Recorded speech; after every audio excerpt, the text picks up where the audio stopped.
Vamos lá então, galera. Então, finalizado o ciclo do nitrogênio, vamos falar um pouquinho sobre o ciclo do fósforo e do enxofre, né? Dois elementos também que são importantíssimos para os seres vivos e circulam na natureza, né, em diferentes compartimentos. Deixa eu mudar o ponteiro aqui para fazer uns rabiscos.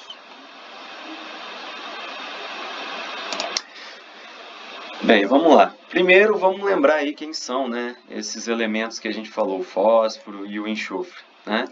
O fósforo é representado pela letra P na tabela periódica, né? Tem o número atômico 15. O enxofre é representado pela letra S, né? E tem o número atômico 16. E aqui tem duas figurinhas, né? Só para a gente relembrar onde que a gente encontra esses elementos. O fósforo ele é encontrado em várias partes e vários compostos orgânicos no corpo, além de formar rochas, né? Então, por exemplo, no organismo, no homem, ele vai compor estruturas rígidas, como o nosso esqueleto, nos ossos, né? A gente tem muito fósforo nos ossos. E o enxofre, ele compõe proteínas, né? Vai estar presente, por exemplo, no ovo, que é um alimento bem proteico, né? Bem, vamos lá, vamos falar mais detalhadamente desses dois elementos. O fósforo, né, além de compor estruturas rígidas como ossos, dentes, né, carapaças, né, conchas, exoesqueletos de artrópodes, né, conchas de moluscos, esqueletos, aquele esqueleto calcário, né, de selenterados, não tem só carbonato de cálcio, né, pode ter fósforo também. Então, no homem, particularmente, o fósforo então compõe estruturas rígidas, né, como o nosso esqueleto e os dentes, e também vai compor importantes compostos orgânicos, né? Ele vai estar presente nos ácidos nucleicos, né? Todo ácido nucleico tem um radical fosfato, e aí os ácidos nucleicos, quando se ligam, né, a ligação é feita entre esse radical fosfato e o açúcar, e então nucleotídeos, né, contém fósforo. Nucleotídeos formam ácidos nucleicos, que também vão ter fósforo, né, obviamente. Os mais importantes, DNA e o RNA. Opa, então o nosso material genético tem fósforo? Tem, só tem, né, bastante. Né, o RNA também tem fósforo? Bastante. Além disso, o fósforo vai estar presente, né, nos nucleotídeos energéticos que nós temos, né? Compõe o ATP, adenosina trifosfato, o trifosfato de adenosina, né? Então essas ligações entre os radicais fosfato que armazenam grande energia aí nessa molécula de ATP. Tem alguém com o microfone aberto, fala. No nucleotídeo, o fosfato feito pela base hidrogenária, o açúcar, o glicídio, fica... Glicídio e açúcar é a mesma coisa. Você vai ter a pentose, que é o açúcar. Quem? O fósforo?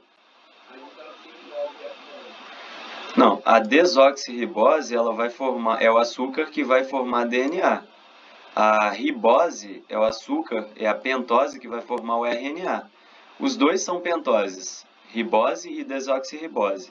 A diferença entre eles é um oxigênio, que a desoxirribose tem um oxigênio a menos do que a ribose. Tá? Mas os dois ficam localizados na mesma posição. Aqui seria o açúcar, aqui você tem o radical, né, fosfato, e aqui você teria a base nitrogenada. Todo nucleotídeo ele vai ter essa constituição, tá? O que muda entre DNA e RNA é o tipo de açúcar e algumas bases nitrogenadas, né? Aliás, uma única que é exclusiva do DNA, que é a timina, e a que é exclusiva do RNA, que é a uracila. Mas isso vocês vão estudar em bioquímica, tá? Agora, pra gente não... O mais importante é só lembrar que o fósforo ele entra na composição desses compostos orgânicos. Tranquilo? Bem, além disso, né, o ATP que falamos aqui agora, toda célula tem fósforo, né, nas membranas plasmáticas, constituindo os fosfolipídios. As membranas plasmáticas, né, não sei se vocês lembram lá do ensino médio, mas elas são constituídas por uma bicamada de fosfolipídios, né? Então essas cabecinhas vermelhas aqui, ó, de cada fosfolipídio, é onde tem o radical, né, fosfato. e é polar, consegue interagir com água, enquanto essas partes aqui das perninhas são hidrofóbicas, né? Elas são apolares e ficam voltadas para uma para outra, tá? Dessa forma, a membrana plasmática isola a célula. Então, olha que importante que fósforo é. Está em toda a célula, está no material genético, está nos ossos, está nos dentes, está no RNA, está no ATP, enfim. É extremamente, então é um macronutriente extremamente importante para a vida, né, para a sobrevivência dos seres vivos. E o enxofre também, né, está em menor quantidade que o fósforo, mas não é menos importante, ele também é muito importante. Basicamente, ele vai compor 2 aminoácidos, lembrando que aminoácidos são as partes menores que formam as proteínas. Então, a gente fala que aminoácidos são monômeros que vão formar polímeros. Então, o polímero formado por aminoácidos são as proteínas. Vários aminoácidos formam uma proteína.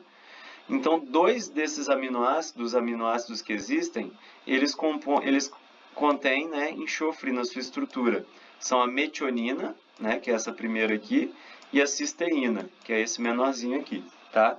Então, são alguns aminoácidos que vão entrar na composição de diversas proteínas no organismo, por isso também são importantes. E por isso o enxofre também é considerado um macronutriente, está dentro ali dos CHOMPs, né?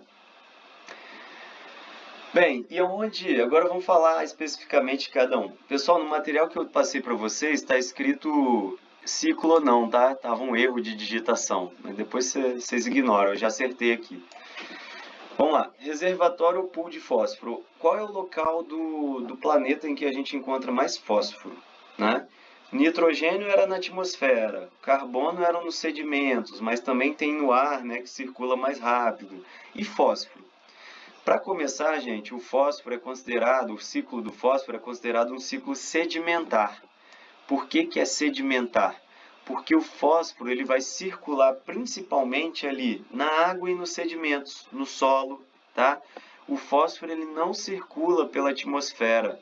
Não existem formas intermediárias gasosas do fósforo. A única forma que o fósforo pode se apresentar na atmosfera é na forma particulada, não na forma gasosa. Igual tem nitrogênio, né? N2 gás, né? N2 o nitrogênio molecular é gasoso. Não existe, né, uma forma com fósforo que seja gasosa. O que existe é partículas de poeiras, micro-organismos, né? Animais que voam. Isso é fósforo na atmosfera, mas é na forma particulada, compondo partículas de matéria orgânica, né, seres vivos, restos de matéria orgânica, mas nunca gases, tá? Não existe um gás à base de fósforo na atmosfera. E o principal reservatório do fósforo no planeta vão ser os sedimentos marinhos. Vocês vão ver que o fósforo, né, ele circula ali nas rochas, circula nos seres vivos e em algum momento ele vem para o mar, vem para os oceanos. Quando ele chega nos oceanos, ele circula na água, mas boa parte desse fósforo ele vai se complexando no fundo, formando sedimentos, formando rochas sedimentares, que depois de alguns milhares ou milhões de anos podem novamente circular, tá? Mas ficam muito tempo estocados nos sedimentos marinhos, tá? Bem, vamos falar um pouquinho sobre alguns processos, algumas etapas, né, que envolvem o fósforo. Primeiro, reforçar, né, que não existem etapas atmosféricas. Não existe forma fosfatada gasosa, tá? Existe fósforo na forma particulada, mas ele não tem nenhum processo ali na atmosfera, né? Então, não há etapas atmosféricas no ciclo do fósforo, tá? A forma química mais absorvida pelas plantas vai ser a forma de fosfato, ou também chamado de ortofosfato, que é esse aqui, ó. É a forma mais importante. Enquanto lá no nitrogênio tinha amônio, nitrito, nitrato, né? Aqui a principal forma que as plantas vão absorver é essa aqui, ó, fosfato, beleza? E como é que esse fósforo, depois que foi incorporado à matéria orgânica, absorvido pelas raízes da planta e assimilado na matéria orgânica da planta, né, adquirido por um animal pela alimentação e incorporado na biomassa desse animal, como é que ele volta? eles vão voltar principalmente através de processos de decomposição da matéria orgânica, tá? Excreção também. Então, nos processos de excreção, muitas plantas excretam, né, substâncias para fora do corpo, animais também excretam várias substâncias para fora do corpo, né? Os próprios dejetos, os excrementos, as fezes também, quando são eliminadas, entram em decomposição, e o próprio organismo, né, quando morre, também entra em decomposição. E aí, esse processo vai liberar sais de fosfato, ou seja, vão liberar o fosfato de volta para o solo, para a água, né? Lembra, né? Foi feita a pergunta na aula do nitrogênio. O que seria amonificação, né? Seria a liberação de amônia pelo processo de decomposição da matéria orgânica, por fungos e bactérias. Aqui são os mesmos fungos e bactérias, né, que decompõem lá e produzem amônia, eles também conseguem produzir, né, liberar sais de fosfato quando degradam, decompõem a matéria orgânica. Beleza? Bem, o sequestro de fósforo em ambientes aquáticos, como é que acontece? Eu falei para vocês, né, que o depósito, o reservatório de fósforo são sedimentos marinhos. Quando sais de fosfato chegam no ambiente marinho, né, a presença de oxigênio e de cálcio vão fazer com que esses compostos aqui, né, fosfatados, eles se transformem em compostos insolúveis. Então, eles ficam insolúveis na água e vão se depositar no fundo, formando sedimentos. É assim que vão se formando, né, os depósitos de fósforo com o passar do tempo e as rochas sedimentares, né, lá no fundo dos oceanos, a partir da deposição de fosfatos que vão reagindo com oxigênio e cálcio e vão sendo incorporados ao fundo, formando então sedimento, tá bom? Então isso é um processo importante também no ciclo do fósforo. E a gente chama de sequestro porque esse fósforo que ficou na forma sedimentar, ele vai demorar milhões de anos para ser utilizado de novo. Ou alguns milhares de anos, pelo menos, a não ser que ocorra, né, ação antrópica, ou seja, processo de mineração, por exemplo. No processo de mineração, a gente extrai esse fósforo que estava na rocha, né? Naturalmente, ele ia demorar milhões de anos para poder ser utilizado, né? Se voltar para os sistemas ecológicos. Mas a ação antrópica acelera isso aí. A mineração é um exemplo, tá bom? O pH do solo, vocês já devem ter ouvido falar o tempo todo. Vocês vão estudar nutrição de plantas na parte de fisiologia vegetal e vocês vão ver que cada nutriente ele tem um pH específico para que a planta que permite a planta absorver esse nutriente do solo, tá? Para o caso do fosfato, o pH ele gira do solo, o pH ideal para que as plantas assimilem esse fosfato do solo gira entre 6 e 6,5, tá? Um pH entre 6 e 6,5 seria um pH favorável para a absorção de fosfato pelas plantas no solo, beleza? Isso é importante porque é um dado muito importante para a agricultura, né? E tem a ver com a formação de vocês, obviamente. Galera, esse aqui é um ciclo do fósforo simplificado. Vocês viram que tem bem menos etapas, bem menos processos envolvidos do que o ciclo do nitrogênio, do que o ciclo do carbono. É um ciclo mais simples, realmente, né? Vamos lembrar que os principais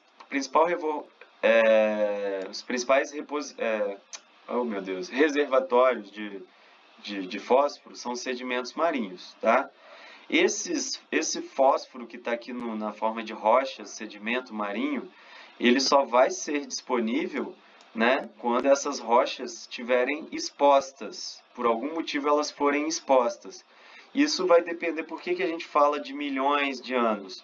Porque depende de movimentos geológicos, né, da modificação do relevo. Vocês sabem que muito do que hoje é continente já foi fundo de oceano. Então, basicamente, isso que tem que acontecer. O fundo dos ambientes aquáticos, lá, os sedimentos marinhos, eles têm que ficar expostos novamente aqui na superfície. Só que isso pode demorar milhões de anos, né? Quando acontece, essas rochas com fosfato, elas vão sofrer a ação do intemperismo físico, químico, biológico, vão sofrer erosão, né? E aí os minerais fosfatados que estão nessas rochas, eles vão sendo liberados a partir da erosão dessas rochas, né? Eles vão sendo desagregados dessas rochas. Bem, parte desses fosfatos que vão sendo desagregados aqui pela ação da erosão e intemperismo, vão escoando superficialmente e lixiviando de volta para o ambiente marinho, para o ambiente aquático, né? E aí a gente vai ver o que acontece.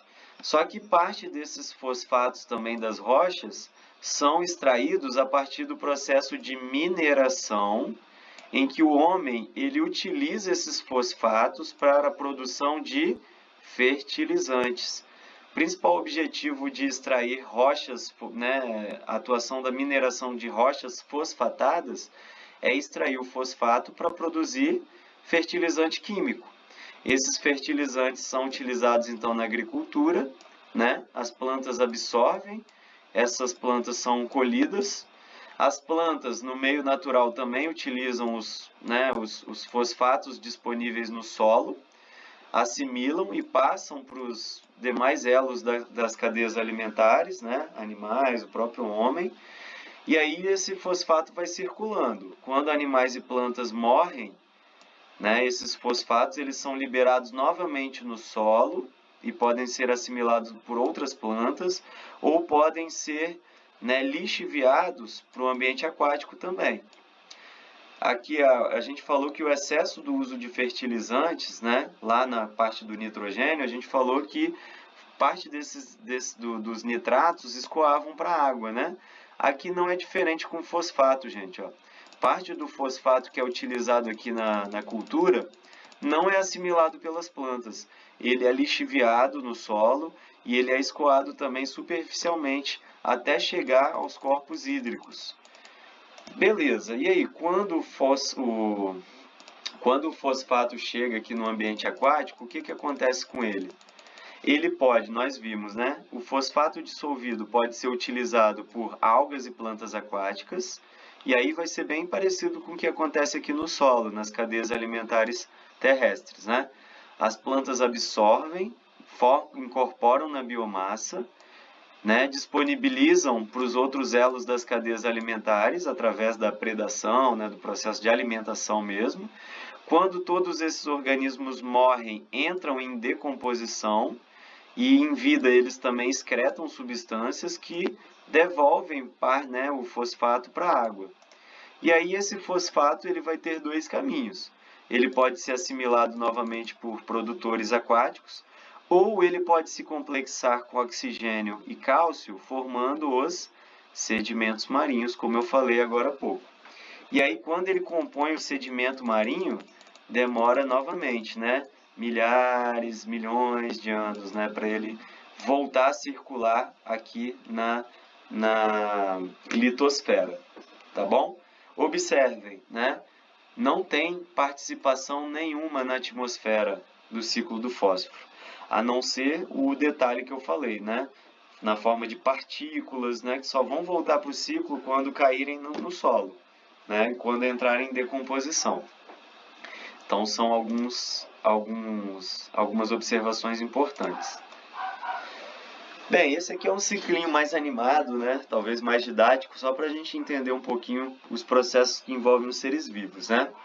Então, reforçando, não existe fósforo na forma gasosa, então não tem no ar, né? Os animais vão obter o fósforo, né, por meio de água e da alimentação. Quando se alimentam de plantas e ingerem água, eles adquirem fósforo na matéria orgânica, né? As plantas, por sua vez, absorvem, né, o fosfato, né, pelas raízes, o fosfato que está disponível aqui no solo. Então, assimilaram, incorporaram, passaram para os animais e outros consumidores nas cadeias alimentares. Tanto plantas quanto animais, quando morrem, entram em decomposição e vão liberar novamente, ó, fosfato no solo, que vai ciclar novamente. Então, essa parte do fósforo fica ciclando aqui, ó, o tempo todo, num ciclo mais curto. é aquele que não envolve, né, a formação dos sedimentos. Parte do fósforo que está aqui no solo, ele vai ser lixiviado ou escoado para os ambientes aquáticos. E aí, nos ambientes aquáticos, o que acontece com esse fosfato? É incorporado por algas, né, pelo fitoplâncton, por algas e plantas aquáticas, passa para as cadeias alimentares, para os animais. Quando plantas e animais aquáticos morrem, entram em decomposição e liberam novamente fosfato na água, dissolvido na água. Então, o fosfato também vai ficar circulando aqui na água, nas cadeias alimentares, durante um bom tempo, num ciclo mais curto, né, que é o ciclo ecológico. Bem, acontece que a gente já falou, né, que parte do fosfato, né, no solo e na água, principalmente na água, ele vai sendo complexado e formando sedimento. Esse fósforo, né, que forma sedimentos marinhos principalmente, ele vai formar rochas e ele só vai ser utilizado novamente quando o fósforo ele é exposto, né, nas rochas, lá na superfície, e sofre a ação do intemperismo, da erosão, que vão degradar essas rochas, liberando novamente o que? Fosfato, né, no solo. E aí as plantas usam e o ciclo se repete, tá bom? Basicamente, esse é o ciclo do fósforo. Bem menos etapas, né, do que o ciclo do nitrogênio. Bem, como as atividades humanas elas vão interferir no ciclo do fósforo, pessoal? Bem, vamos pensar, né? Já falei um pouquinho, já adiantei um pouco, mas existe, primeiro, a extração de grandes quantidades de rochas, de fosfato, para a produção de fertilizantes, para a agricultura. Então, olha aí como é que a área de vocês interfere em muitos aspectos, né, nos ciclos biogeoquímicos, né? Então, na agricultura moderna, o fosfato é insubstituível, né? O fósforo é um dos elementos mais limitantes na água e na terra também, para a agricultura. E o fósforo ele é extraído de rochas, né, como a gente mostrou ali. Acontece que a gente viu que normalmente esse fósforo nas rochas ia demorar, sei lá, milhões de anos para poder voltar a circular. O que a gente tem feito é extraído o fosfato das rochas, utilizado na agricultura na forma de fertilizantes, e o excesso desses fosfatos, né, que são utilizados principalmente como fertilizantes, eles vão escoar e lixiviar para os ecossistemas aquáticos, contribuindo também para o processo de eutrofização dos ecossistemas aquáticos. Como a gente falou, a eutrofização da água leva à perda de qualidade, né, a floração, né, de microalgas, morte de organismos e, em último fim, a impossibilidade do uso daquela água para diversos fins. Então, é muito importante a gente ter um controle aí do uso desse fosfato e na agricultura também, desses usos excessivos de fertilizantes, para que a gente não desequilibre esse ciclo e cause esse tipo de impacto, tá? Além disso, a redução de fosfato disponível no solo a partir de desmatamento. Sempre, gente, que a gente remove vegetação, organismos, né, matéria viva, sempre que a gente está removendo, reduzindo, é óbvio que aquele fosfato, assim como eu falei para o nitrogênio, né, esse fosfato ele vai migrar para outro compartimento, ou vai acumular mais na água, né, ou vai sedimentar mais. Enfim, isso gera também um desequilíbrio no ciclo do fósforo. E aqui um último ponto, a contaminação de ecossistemas aquáticos por fosfatos provenientes de escoamento de fertilizantes. Esse primeiro está relacionado, esse último está relacionado ao primeiro, que é o uso de fertilizantes, extração de fosfatos a partir de rochas, né? Então, o uso na agricultura vai gerar o quê? O escoamento, né, desses fosfatos, né, o escoamento superficial a partir da utilização de fertilizantes, resíduos de criações de animais, aqueles resíduos que a gente falou da produção de porcos, de suínos, de aves, né, tudo aquilo é matéria orgânica que entra em decomposição e liberam fosfatos. Então, esses resíduos, quando eles são lixiviados ou são escoados para ambientes aquáticos, e a maior parte das propriedades elas ficam às margens, né, de rios, de córregos, e acabam tendo uma influência direta nesses mananciais. Então, esses resíduos também levam excesso de fósforo, né, para esses ambientes, além das descargas, né, de esgotos domésticos e industriais. Então, só uma informação, né, interessante para vocês, mas os sabões que a gente usa, sabão, detergente, shampoo, né, tudo que faz espuma que a gente usa na limpeza doméstica tem fósforo, tá? Existem alguns detergentes que são à base, né, que não contém fósforo, mas são detergentes extremamente caros, usados mais em laboratórios. O que a gente usa domesticamente, em casa, eles são à base de fósforo. Quando você vai numa lagoa e vê aquela espuminha na beira, aquela espuminha, em geral, é devido à presença de fósforo na água. O fósforo ele gera essa espuma na água, né? Então, o rio Tietê, lembra da imagem do rio Tietê? Aqueles flocos de espumas? Aquilo ali é devido a despejo de efluentes domésticos, principalmente, né, industriais, sem tratamento, uma carga excessiva de fósforo, de fosfatos, que geram aquele efeito ali, né, de espuma na água. Aquilo é uma poluição intensa, tá? Então, olha também quantas as formas, né, que a gente pode interferir no ciclo do fósforo e degradar, né, principalmente o solo e a água, né? Nesse caso aqui, especialmente a água. Aqui, pessoal, um exemplo de uma mina de fosfato na Flórida, nos Estados Unidos, né, para vocês verem como é que é o processo de extração. É uma mineração, né? Você tem que degradar rocha, escavar, às vezes a rocha ela é profunda, então não é uma rocha aflorada, então tem que haver um grande processo de escavação, dragagem, se for um ambiente aquático, enfim. Hoje, 75% do fosfato consumido nos Estados Unidos é extraído dessa região aqui, dessa mina de fosfato na Flórida, tá? Só para vocês terem uma ideia de quanto isso causa um processo também de degradação física no ambiente, né? É a mesma coisa de uma pedreira, né? Quando uma pedreira de extração de granito, quando ela é abandonada, você tem um ecossistema todo degradado ali, né? Que tem que muitas vezes ser recuperado. Aqui eu coloquei para vocês uma notícia que saiu, né, alguns anos atrás, né, sobre uma mina de fosfato que entrou em operação, né, em 2011 no Brasil, a Fosfertil, maior produtora de fertilizantes do Brasil em valor de mercado, né, investiu na época, né, 2 bilhões em uma mina de fosfato na cidade de Patrocínio, Minas Gerais, as minas aí, e na construção de uma planta industrial. A mina de fosfato, no caso, entrou em operação, né, em 2011, e a mina de fosfato adicionou, claro que esses números não estão atualizados, né, mas só para a gente ter uma ideia, 2 milhões de toneladas de rocha fosfática para a produção de fertilizantes à base de fosfato. Vou parar por aqui.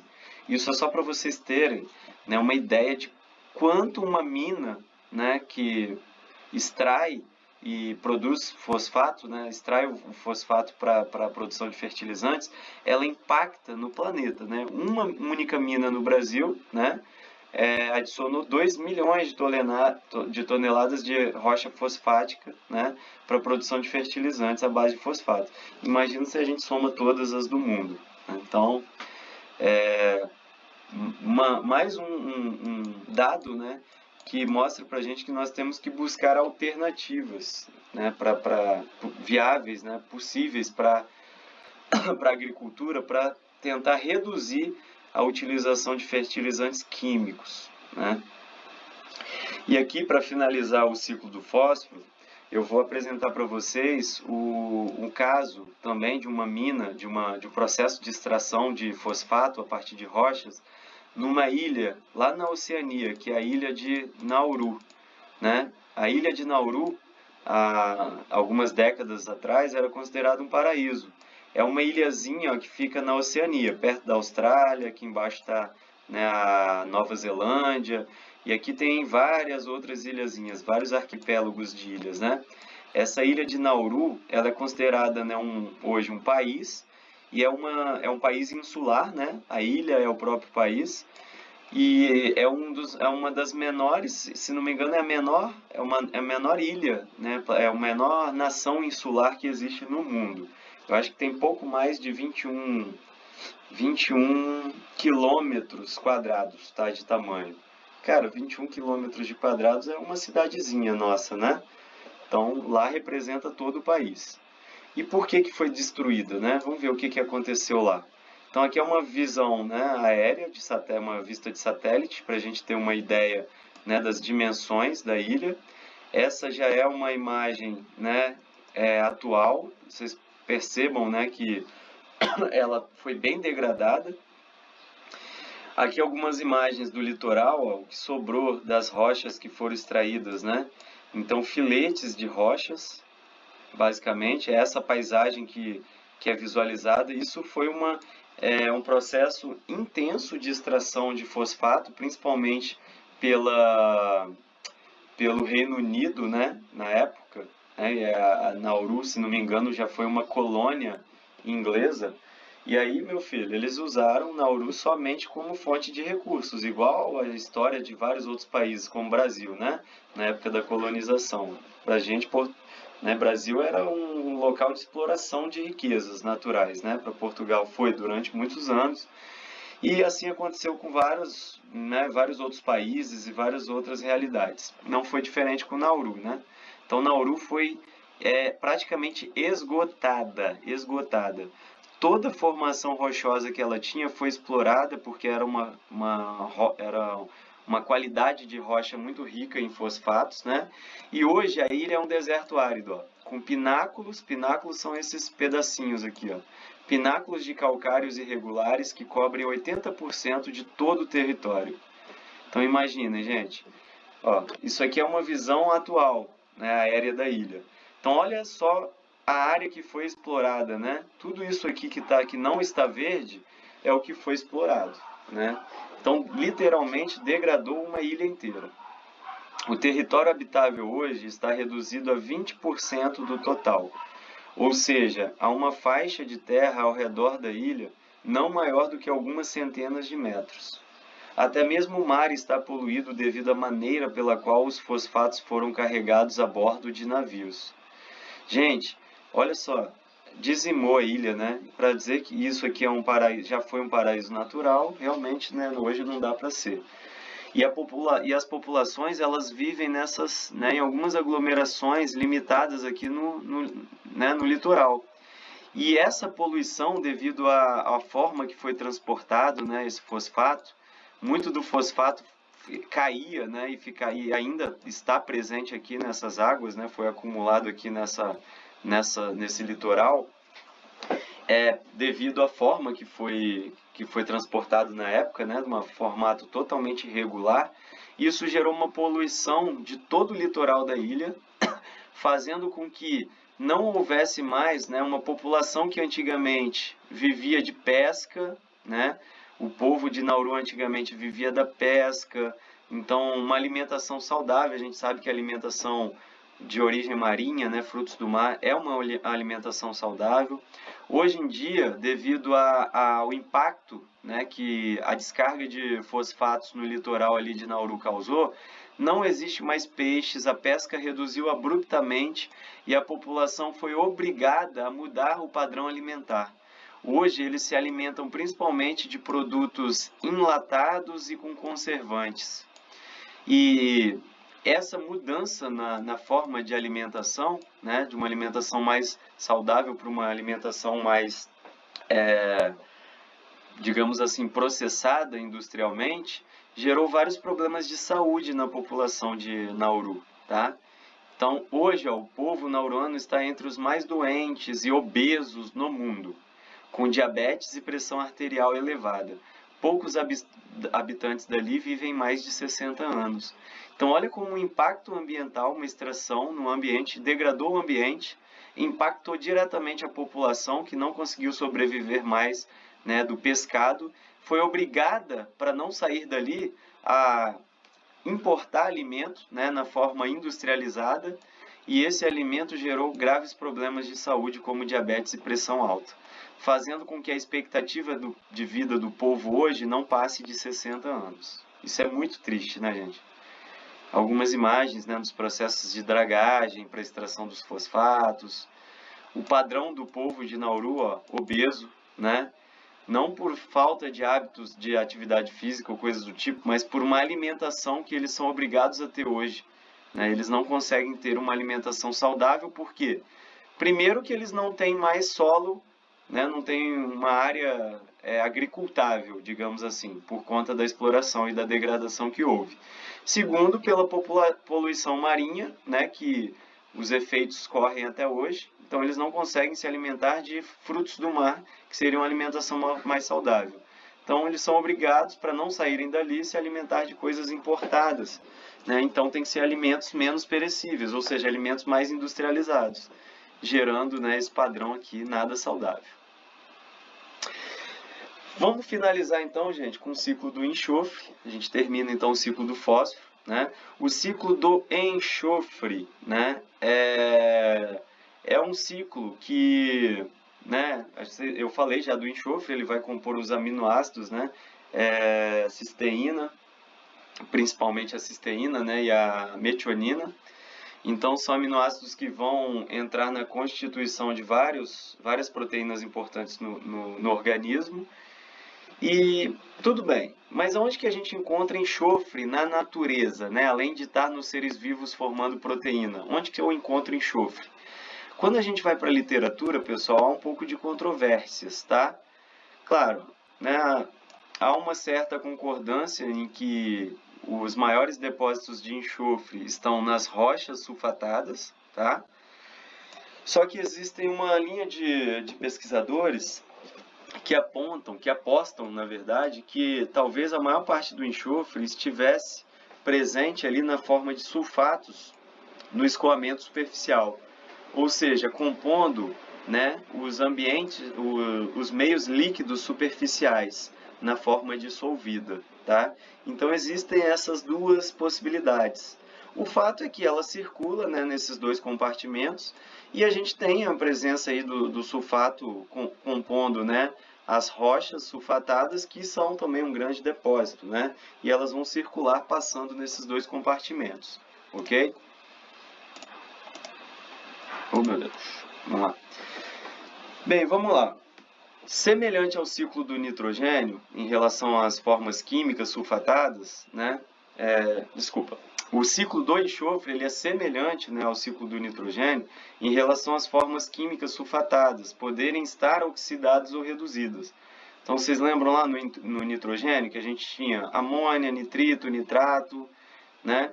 Aqui a gente também vai ter algumas formas, né, sulfatadas que vão poder ser mais ou menos oxidadas, mais ou menos reduzidas. Daqui a pouquinho a gente vai ver isso ali no ciclo, na imagem que eu vou mostrar vai ficar mais claro. Bem, nos sedimentos o enxofre ele vai compor minerais de, né, sulfato. Então são sulfatos, diversos sulfatos que existem, né, compondo os minerais e rochas. Bem, esses sulfatos eles vão sair, desagregar das rochas de várias formas, né? Através principalmente do processo de erosão e intemperismo, que vai liberar, né, esses sulfatos no solo e na água.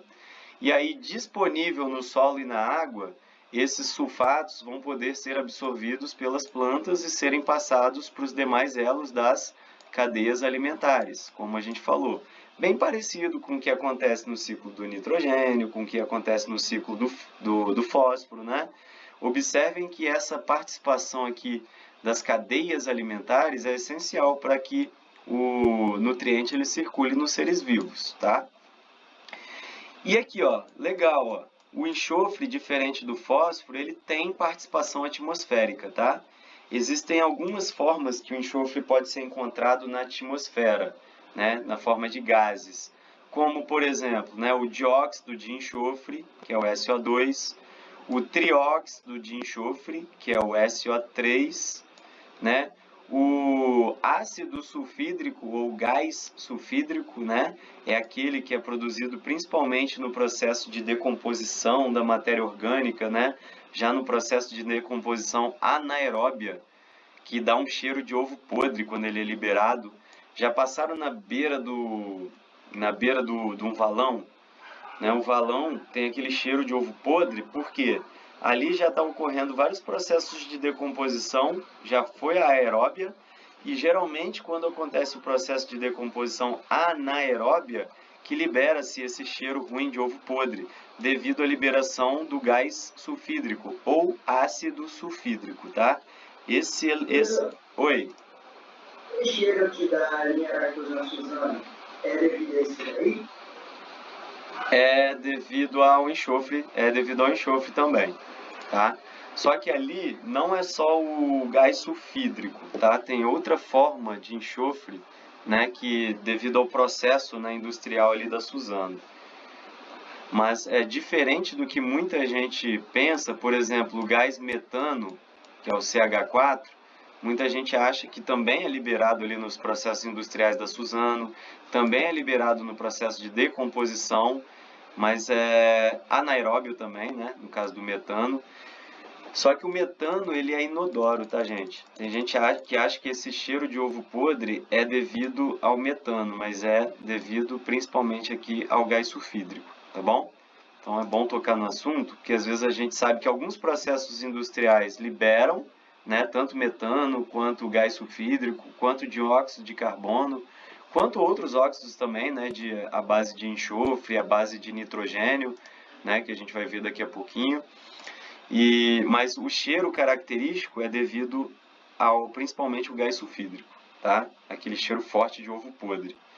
A gente sente esse cheiro também quando a gente passa perto de criadouros, né, animais que têm aqueles tanques de decomposição onde eles concentram ali os excrementos, né, os resíduos, e aí com o tempo fede, é devido à liberação de gás sulfídrico. Processos industriais, como a gente deu exemplo aqui, né? A própria decomposição da matéria orgânica em qualquer nível, tá? Então, valão, por exemplo, o exemplo prático que eu dei, porque todo mundo já passou na beira de um valão, né? E aquele cheiro de ovo podre, ó, está relacionado à presença de gás sulfídrico, que é um gás. Então, quando a bactéria decompõe a matéria orgânica e libera esse gás sulfídrico, ele vai gerando bolinhas na superfície do esgoto. Né? Se você olha ali para o valão, para dentro do valão, tem várias bolinhas estourando, não tem? Essas bolinhas estourando são bolinhas de gás sulfídrico e de metano também. Só que o metano não fede, né? O gás sulfídrico sim fede. Bem, e aí, gente, na atmosfera, essas formas, principalmente essas duas formas aqui, o dióxido de enxofre e o trióxido de enxofre, elas podem se combinar com a água, formando chuva ácida, porque vão formar ácidos, tá bom? A gente vai ver isso daqui a pouquinho mais para frente. Então, é uma preocupação já aqui, ó, que a gente pode interferir quando a gente contribui para o aumento da liberação desses gases aqui na atmosfera. E as fontes, né? As fontes desses gases aí. Bem, como eu falei, a decomposição anaeróbia, ela vai liberar o gás sulfídrico. As erupções vulcânicas, então, além de processos de decomposição e de atividades humanas, existem, né, atividades naturais que, né, normalmente já liberam compostos à base de enxofre na atmosfera. Então, as atividades vulcânicas são um grande exemplo, né? Quando vocês veem aquele vulcão em erupção, aquela fumacinha saindo, aquelas fumacinhas ali, elas nada mais são do que gás sulfídrico, tá? Principalmente gás sulfídrico, ou seja, enxofre sendo liberado na atmosfera. E a atividade humana vai contribuir, né, devido à queima de combustíveis, combustível fóssil, né, carvão mineral, a base né, os combustíveis derivados de petróleo, sempre vão liberar esses gases aqui, vocês viram? Liberam gases nitrogenados, óxidos de nitrogênio, liberam óxidos de enxofre. Por quê? Porque eles estão presentes na matéria orgânica. E os combustíveis fósseis, carvão mineral e o derivado de petróleo, eles são produzidos a partir de matéria orgânica que ficou ali estocada no sedimento, né, por milhares de anos até formar aquele líquido preto que é o viscoso.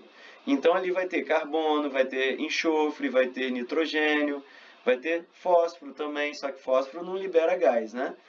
Então, os dióxido de carbono, dióxido de enxofre, trióxido de enxofre, né, os óxidos de nitrogênio que a gente falou, são liberados a partir da queima de combustíveis fósseis. Então, é uma atividade humana que vocês têm em mente já e vocês podem aplicar praticamente para o desequilíbrio de quase todos os ciclos biogeoquímicos. tá? Água e solo. Bem, na água e no solo, a presença do oxigênio vai orientar, vai desviar as reações dos compostos sulfatados para as formas oxidadas, obviamente. Se tem oxigênio, vai formar formas mais oxidadas. Se não tem oxigênio, vai produzir formas mais reduzidas. Então, exemplos aqui, né? Ó, uma forma mais reduzida é o H2S, né? Porque não tem oxigênio. E essas duas formas aqui, dióxido e trióxido, né, de enxofre, e o próprio sulfato, são formas oxidadas. Beleza? Quais são os mecanismos envolvidos no ciclo do enxofre? A gente tem erupções vulcânicas, como eu falei, né, acopladas com precipitações atmosféricas.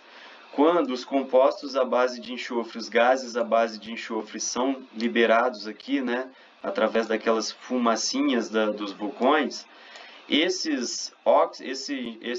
mesmo que seja o gás sulfídrico, ele pode ser oxidado, formando essas formas aqui, né, o dióxido e o trióxido de enxofre, que ao reagirem com o vapor d'água vão formar, né, os ácidos, né, à base de enxofre, né, o ácido sulfídrico.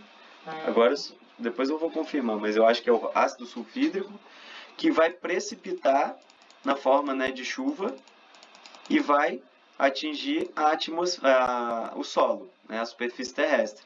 Então, o enxofre que é liberado, ó, pelos vulcões, ele consegue, através da precipitação ácida, né, que é a chuva ácida, ele consegue chegar na litosfera, né? Está disponível no solo, na água, nos ambientes aquáticos, quando chove na água, tá? Então, ó, já é um processo importante.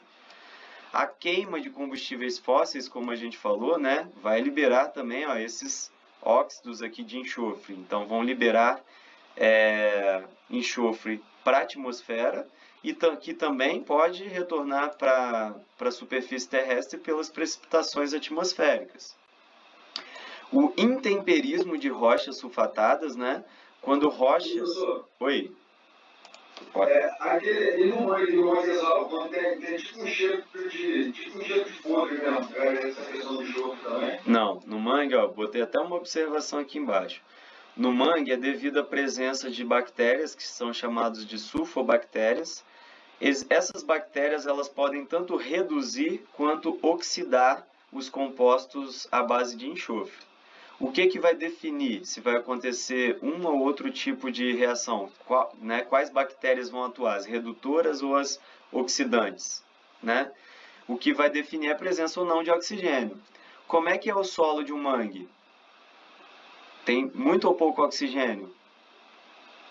É úmido, né? É úmido, tem água. Então, vocês já viram planta de mangue como é que é? As raízes elas crescem para cima e elas saem da água, saem da lama para cima. Elas fazem isso por quê? Porque na lama não tem oxigênio. Então, elas têm que buscar o oxigênio no ar, né? São os pneumatóforos de plantas de manguezal, por exemplo, né?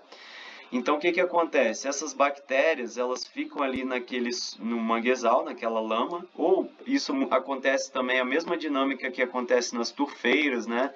No meio das matas, em pântanos, em brejos, né? No mangue, né? Como você puxou aí, acontece de forma igual. E são solos, né? Totalmente pobres em oxigênio. Então, vão ocorrer processos de redução. Se não tem oxigênio, é processo de redução do enxofre. E aí, esses processos vão transformar as formas de enxofre oxidadas, né, em formas mais reduzidas. Dentre elas, a principal, né, que vai culminar, é o gás sulfídrico, ou seja, o ácido sulfídrico. Esse ácido sulfídrico é um gás, então ele sai do solo do pântano, do mangue, e é liberado ali no ar, na atmosfera. Por isso que fede, né? Mangue tem cheiro de podre também, pântanos, as turfeiras, né, tem esse cheiro característico. Entendeu?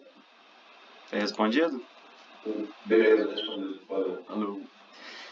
Além disso, gente, ó, o intemperismo, né? O que é o intemperismo? A ação, né, do vento, da chuva sobre as rochas.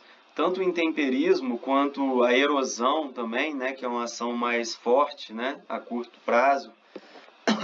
vai fazer com que essas rochas, né, liberem os sulfatos que têm, né, apreendidos nelas. E aí esses sulfatos que são liberados pelo intemperismo das rochas, eles são escoados para o solo, lixiviados para o solo ou para a água também. Então, estão enxergando um pouco como é que acontece essa circulação de compostos, né, à base de enxofre? E sedimentação nos oceanos. Como a gente falou que um provável reservatório de enxofre sejam os sedimentos, né, as rochas sulfatadas, os sedimentos também oceânicos, tem que ter algum processo, né, para esse sulfato ele ficar preso ali, formar rocha de novo, para daqui a alguns milhares de anos essas rochas serem, né, expostas e esses sulfatos eles circularem novamente na litosfera, tá? Assimilação por plantas, né? Obviamente, todos os sulfatos que a gente tem ali disponível no solo, na forma ionizada, né? Eles vão ser absorvidos pelas raízes das plantas, né? Junto com a água. E aí as plantas vão incorporar e as plantas passam para os outros constituintes das cadeias alimentares pelo processo de alimentação. E decomposição da matéria orgânica morta é um outro processo importante. Vocês viram que a decomposição, é legal vocês fazerem comparações entre os ciclos, porque eu sei que é difícil, né, entender e decorar todos os processos de cada um. Então, uma coisa que facilita é vocês compararem e verem quais os processos que são comuns a todos os ciclos. A decomposição está presente em todos, pelo que a gente viu aqui, né? A decomposição, ela libera dióxido de carbono, então está presente no ciclo do carbono. A decomposição libera amônia e nitrato no solo, então está presente no ciclo do nitrogênio. A decomposição libera fosfatos no solo e na água, então está presente no ciclo do fósforo. E a decomposição da matéria orgânica também vai liberar sulfatos no solo e na água, então também está presente no ciclo do enxofre, beleza? Um processo importante aí na ciclagem. Esse aqui é o ciclo do enxofre, tá bem mais complexo do que eu expliquei, tá? Mas aqui, na verdade, esse esquema né, se a gente analisar todos esses pontos que eu coloquei aqui, a gente consegue encaixar ali, tá? Eu vou passar ele de uma forma mais simplificada, tá? Porque existem várias formas de você representar um ciclo, né? Vamos começar aqui, por exemplo, vamos começar pela formação dos reservatórios, né? Vamos lá. A gente falou que as emissões pelos vulcões de enxofre, né? Eles vão ser principalmente na forma de gás sulfídrico ou ácido sulfídrico. Esses gases na atmosfera vão precipitar, então disponibilizando sulfatos no solo e também sulfatos na água, tá? Esse sulfato disponível aqui na água, ele pode ser utilizado pelos seres vivos aqui, né? Algas, plantas aquáticas que vão assimilar e passar nas cadeias alimentares, ou esses sulfatos aqui, eles podem ir se depositando no fundo aqui dos oceanos, né? E também no solo terrestre, né? E formando os sedimentos sulfatados que a gente falou. Esses sedimentos sulfatados, quando eles aprisionam restos de matéria orgânica, resto de matéria orgânica, a gente falou que forma petróleo, lembra? Então, os restos de matéria orgânica vão formar combustíveis fósseis, que tem carbono, tem fósforo, tem nitrogênio e também tem enxofre. E também vão formar as rochas, né? As rochas sedimentares, que vão aprisionar isso aqui. Bem, a exploração do enxofre fóssil, né? Através da mineração e da queima de combustíveis, vai liberar aqueles óxidos de enxofre na atmosfera, que vai formar, né, sulfatos atmosféricos, que vão poder precipitar na forma de chuva ácida, voltando para o solo, voltando para a água, né? Só que essa carga que vem de queima de combustível fóssil é uma carga a mais, né? Que não existiria no ciclo ecológico do enxofre, devido a uma ação antrópica, né? Bem, além disso, o que acontece? O sulfato, né, que está disponível aqui no solo, da mesma forma que aquele que estava disponível na água, né, e entrou nas cadeias alimentares, O no solo também entra aqui nas cadeias alimentares. Como? Deixa eu limpar a bagunça aqui para continuar o raciocínio. Bem, os sulfatos dissolvidos no solo, eles são assimilados pela vegetação, absorvidos pelas raízes. A vegetação assimila, então, na matéria orgânica, na biomassa dela, e passa para os outros elos das cadeias alimentares. E aí a gente vai ter enxofre nos seres vivos. Quando esses seres vivos entram em decomposição, né, fungos e bactérias vão decompor essa matéria orgânica e vão liberar novamente os sulfatos no solo ou na água, né? Dependendo, esse processo acontece na água e no solo, tá? E aí, professor, você falou alguma coisa sobre a ação de micro-organismos também, né, que podem atuar reduzindo ou oxidando, né, os compostos à base de enxofre. Isso, eu dei o exemplo do pântano que a gente falou, né, que no pântano, micro-organismos lá na lama do mangue, por exemplo, ou num pântano ou num brejo, vão atuar transformando formas mais oxidadas do enxofre em formas reduzidas, culminando com gás sulfídrico, ou ácido sulfídrico, como também é chamado, né, que vai para a atmosfera, e aí vai voltar na forma de precipitação ácida, né, na água ou no solo. Isso se o ambiente estiver aerado, se tiver oxigênio. Se não tiver oxigênio, gente, ocorre o processo inverso. Ó. Observem que essa setinha aqui dos micro-organismos vai para um lado e para o outro. Se tiver pouco oxigênio, vai acontecer o contrário. O ácido sulfídrico que vai sendo produzido aqui no solo e ficam temporariamente no solo, que é convertido em formas mais oxidadas, né? Culminando aí com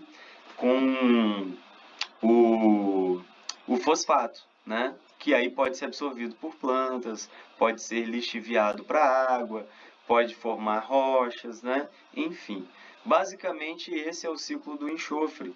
Parece complexo, né? Porque ele tem processos, né, geológicos mais participantes aqui, talvez, mais atuantes, mas ele é um ciclo bem simples também, tá? Bem, aqui é uma outra representação só para a gente ver como pode ocorrer, né, essa circulação do enxofre, né? Então vamos pegar aqui o ácido sulfídrico que é produzido pelos vulcões, e aí esse ácido sulfídrico ele precipita na forma de chuvas ácidas, né? Essas chuvas ácidas, né, como vocês sabem, elas causam um intemperismo, né? Elas acabam agredindo, modificando a paisagem natural e antrópica também, né? Quando ocorre em grandes centros urbanos, corrói monumento, pode destruir lavouras, né? nas regiões agrícolas. Na paisagem natural, em florestas também, né? Destroem folhagens, destroem, né? As próprias rochas, né? Elas são modificadas devido à ação da chuva ácida. Então há uma corrosão natural ali, né? Devido à ação dessas chuvas ácidas. Só que, quando acontece isso também, os sulfatos vão ficando disponíveis na água e no solo, né? Então, a água vai se combinar ao enxofre, formando a chuva ácida, voltando aqui. As chuvas aumentam a meteorização, né, que é esse intemperismo das rochas, que também vai afetar também os seres vivos, ou seja, a biosfera. Bem, depois que esse enxofre, então, chegou aqui no solo ou na água, né? Aqui no solo, em geral, ele vai ser transportado, né? Na forma de sedimentos mesmo, mas sedimentos transportados pela água. A água é capaz de transportar sedimentos e transportar também o enxofre dissolvido. E aí vai culminar no ambiente aquático, lá nos mares, oceanos. Lá nos mares e oceanos, como a gente falou, esse enxofre ele pode circular na cadeia alimentar ou ele pode sedimentar formando rochas.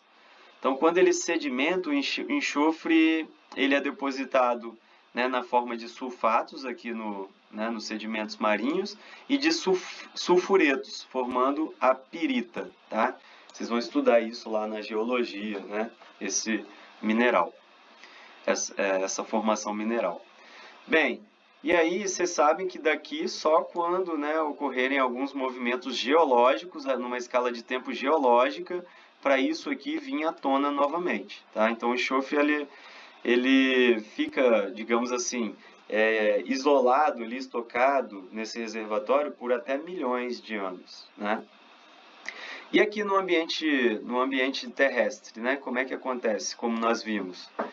Bem, no ambiente terrestre, as plantas vão absorver os sulfatos, né, do solo, e aí elas vão, através das cadeias alimentares, passar para animais, né, outros animais, outros seres vivos. Quando esses organismos morrem, sofrem ações de micro-organismos que vão decompor a matéria orgânica, liberando novamente ácido sulfídrico, né, que vai para a atmosfera. Podem liberar também sulfatos, que voltam aqui para o solo e vão recircular, né?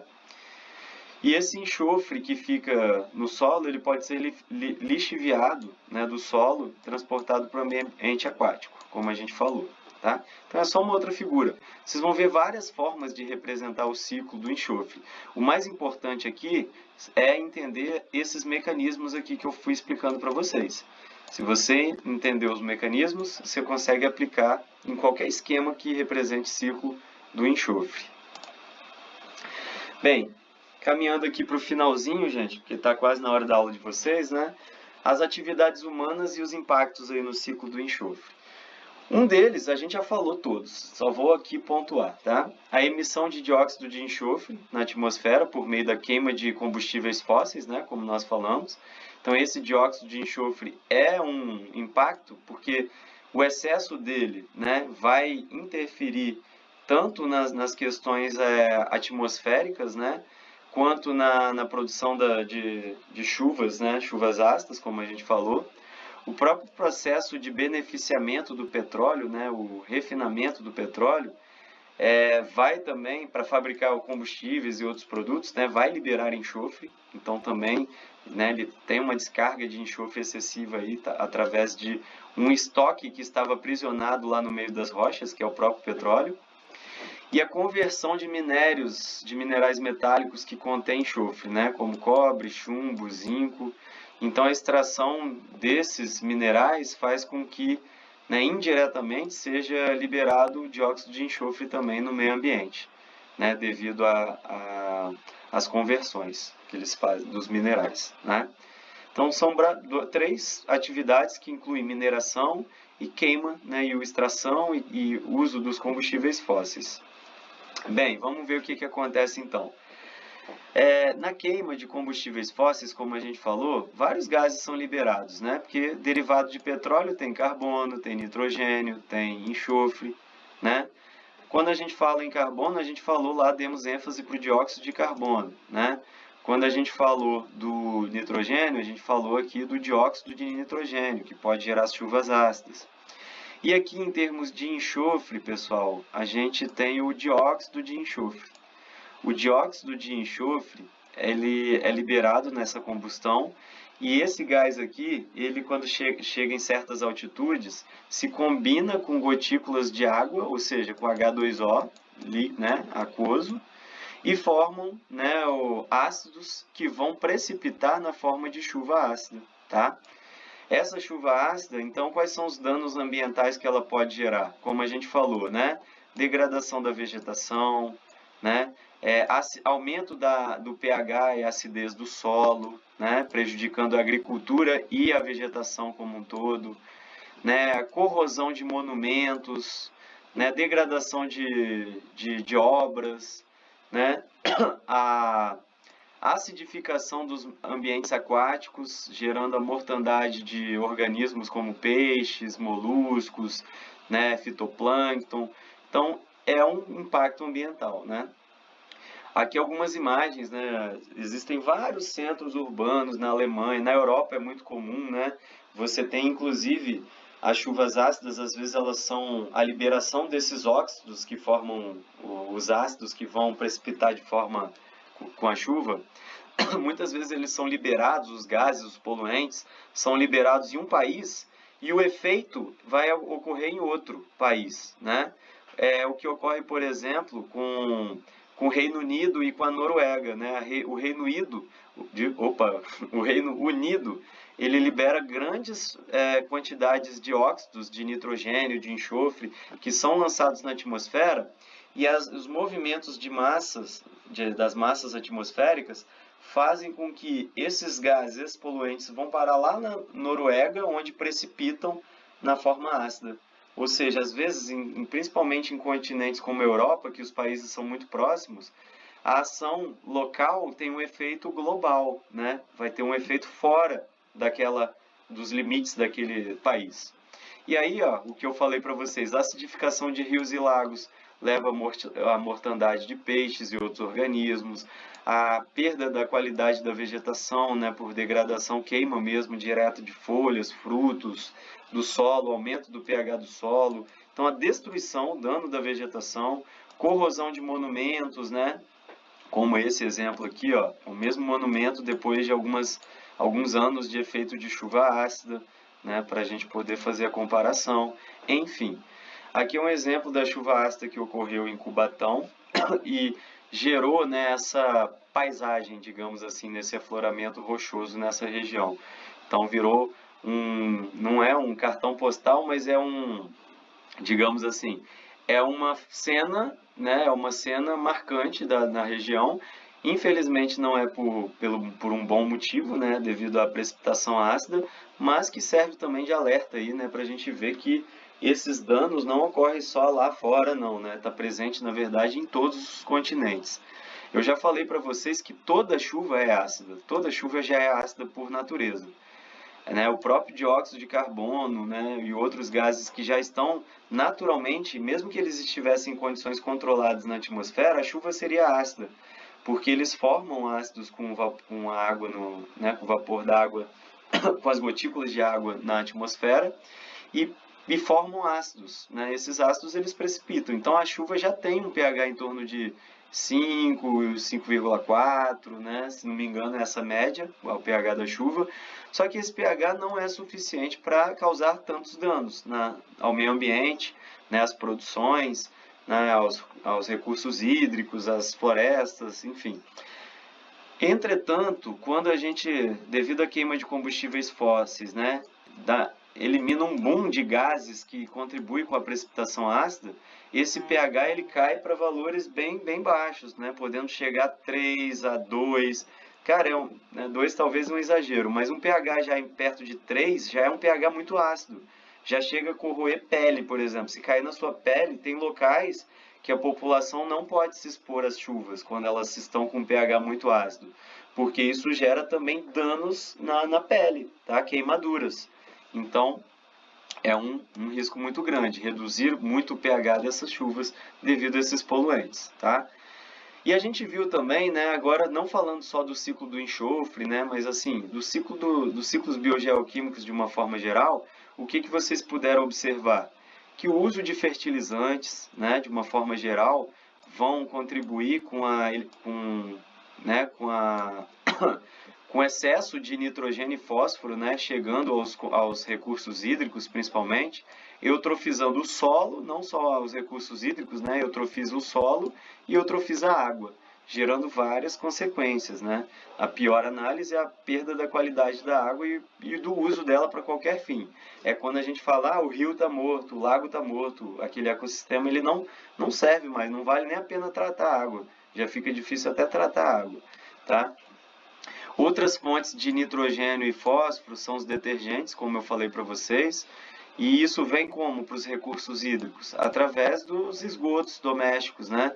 A gente sabe que grande parte aqui no Brasil e no mundo também, né, não tem tratamento de esgoto, e a falta de tratamento de esgoto faz com que esses lançamentos e a chegada nos recursos hídricos aumentem abruptamente as concentrações de nitrogênio e fósforo, tá? Então, formas nitrogenadas e fosfatadas causam deterioração dos ecossistemas aquáticos devido à eutrofização. Formas nitrogenadas e de enxofre e de carbono na atmosfera, na forma de óxidos na atmosfera, vão formar ácidos que vão culminar da forma de precipitação ácida.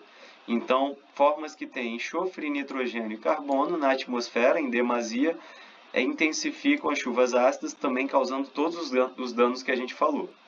Esses talvez sejam os dois principais, né, fatores, né, que sejam as duas linhas principais que vão causar desequilíbrios e problemas ambientais com relação aos ciclos biogeoquímicos. Beleza? Era isso, galera. Eu deixei 2 videozinhos bem interessantes para vocês, não vou comentá-los, tá? Porque eles são autoexplicativos. Um fala sobre vulcões e o ciclo do enxofre de uma forma geral. O outro fala só do ciclo do enxofre de uma forma mais didática. Se acharem interessante, fiquem à vontade, né, para revê-los aí. Beleza?